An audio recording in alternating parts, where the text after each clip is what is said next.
Hello everyone, watch this review here where they look at the Superposable Spider-Man from the, 3 3/4 inch Spider-Man line. Previously people were calling it the Fiercest Foes line, which of course is now defunct, although many of the designs look like they will be recycled into the sort of new Spider-Man line, which is coming out, I suppose, probably to accompany the movie. As such, these things have been kind of hitting overstock retailers for a while. I picked them up for $5. Now, it's sort of interesting where he's called Superposable Spider-Man, but when you think about it, the superposableness is kind of just like normal posableness by other line standards, because the line was sort of gimped in that it lacked things like ankle articulation. But hold on a second and I'll get him out of pack. Right off the bat, Superposable Spider-Man's poor balance shows that he really belongs in the line. All the figures just had such an incredible trouble, just sort of standing at various angles and stuff, and even with the ankle articulation still kind of having that issue. I guess you more or less do need a stand for these guys, which they of course do not include.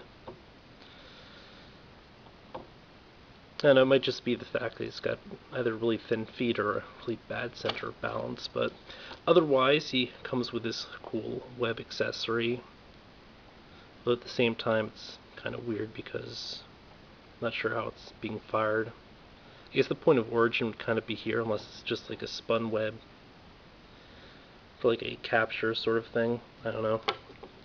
He also comes with the sort of standard game pieces. This little hero card here with the detector. A generic card, and then one that's marked Venom, but has the same image as the Spider-Man. Kind of not sure what the deal with that one is. They have different points values though, but I'm not sure if only the specific characters can use the character cards, like that's actually intended for Venom or what. In case you didn't know how to play the actual game here.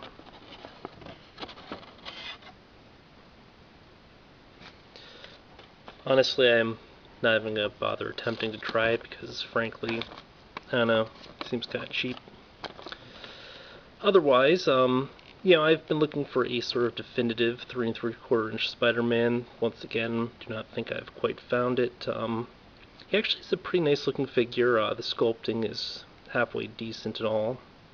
I do like the mask and head sculpt, though it's kind of thin.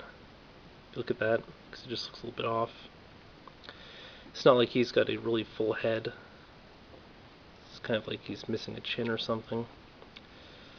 I mean, besides that, it's a decent enough looking sculpt, and, it has the sort of articulation I want, except for I'd also like bicep cuts, but, again, the only real major issue here is the fact that he needs a stand to stand,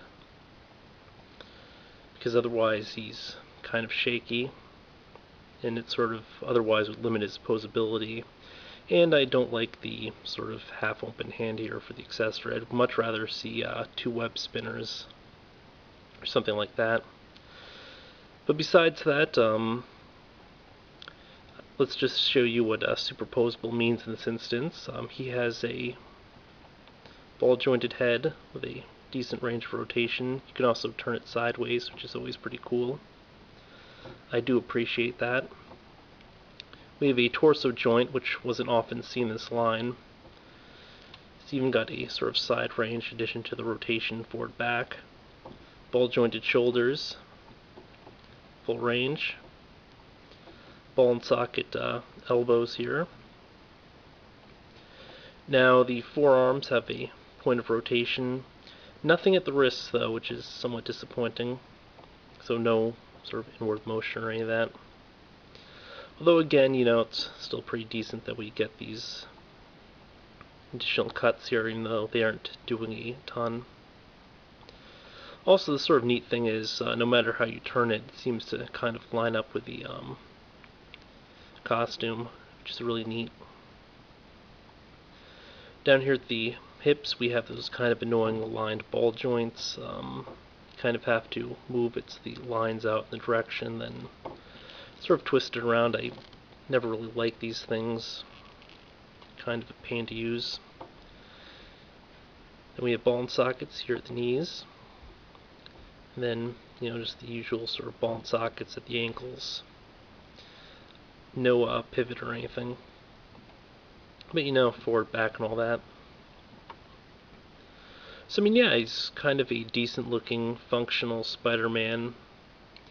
Only real downside is he's just not as balanced as I'd like. Yeah, you can kind of get him to stand up, right, and that's decent and all, because, the other figures in the line just had trouble doing that, but at the same time, I just was kind of expecting a bit more where they call him Super Poseable Spider-Man, and then, you still kind of have many of the sort of same issues, which probably would have been fixed if they had given him something like foot pivot, or at least included a stand. That'd be kind of nice. They aren't even doing that in the Marvel Universe line as of Series 3. But yeah, definitely decent paint. They did manage to sort of paint in the lines. People remember the old horror stories of where they'd have these sculpted lines and the paint would be like all everywhere except for in them. And you can even make out the logo there. It's really clean work. In addition to the logo on the back looking decent.